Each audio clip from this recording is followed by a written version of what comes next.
Hey guys, welcome again to the Cash Flow Talk. Today we're going to talk about repairs in your rental properties and in your rehabs.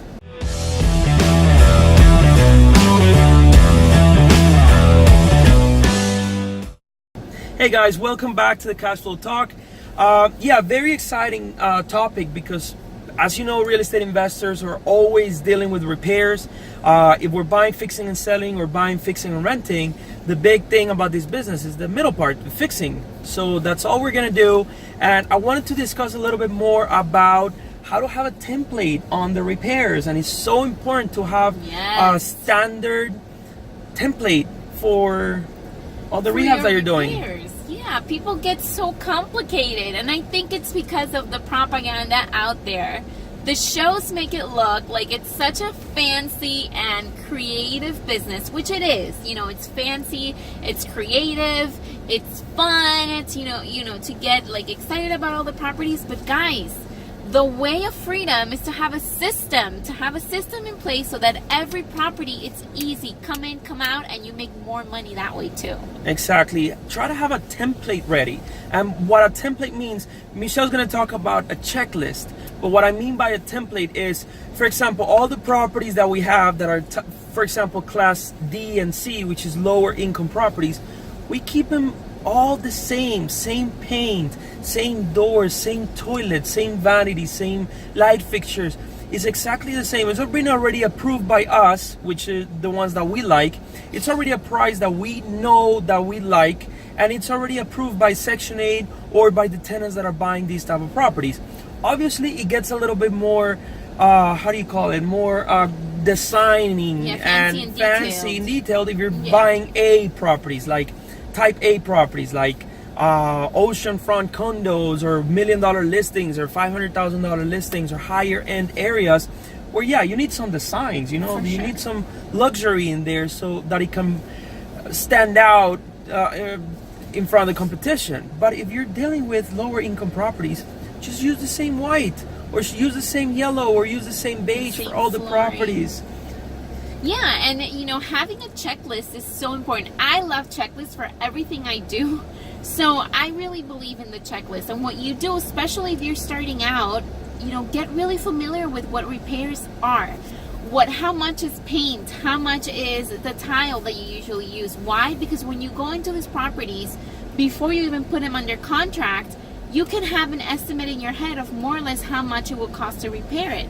So what do you do with your checklist? You make sure that you have all of the repairs that a house usually needs. You can go from top to bottom. So you start with the ceiling, you take a look at the ceiling, and then you see, okay, the ceiling needs repair or not. You check it off or not. Then you go on to the walls, you go on to the fixtures, you go on to the fans and the light fixtures on the ceiling, then the walls, then you go into, the kitchen, the bathrooms, the baseboards, the floors, everything is in this checklist. So when you walk out, you have a good, you can see what repairs it needs. And when you get back home after looking at 5 or 10 houses, you can always go back to this and remember what it was that you checked off so that you know what repairs you need to get done. Yeah, and it becomes very automatic and very quick once you have a system for you to inspect the own homes. For example, what I do is I try to split every single room in the house. And for example, if it's a 3-bedroom, I try to number them, like room number 1 would be the master bedroom. And then I figure out which one is going to be 2 and 3, for example. But then I say, for example, bathroom 1 is the master bathroom, and then bathroom 2 is if it's a second bathroom. Family room, dining room, or kitchen, or all these things. So what I do is I enter into the house, and the first thing I check is the entrance, so the living room, the living area. So I go, like Michelle was saying, from top to bottom. I go ceiling. Okay, do I need light fixtures? Does it need paint? Is there any roof leaks? Okay, so that would be like the top. Okay, now if you start looking down, then there's gonna be like the walls. If there's broken windows because they're in the wall, like vertically. Okay, horizontally. I'm sorry. I'm going up, down. So like the windows, if it needs window blinds, if it needs window screens, then you start looking down the light fixture, the outlets and the switches, and then down the floors and the like Michelle said. I also look at the doors, the doorknobs, painting. If there's some walls that can be saved with a little repair, doesn't need to be completely gutted and redone. If it has any mold or anything like that.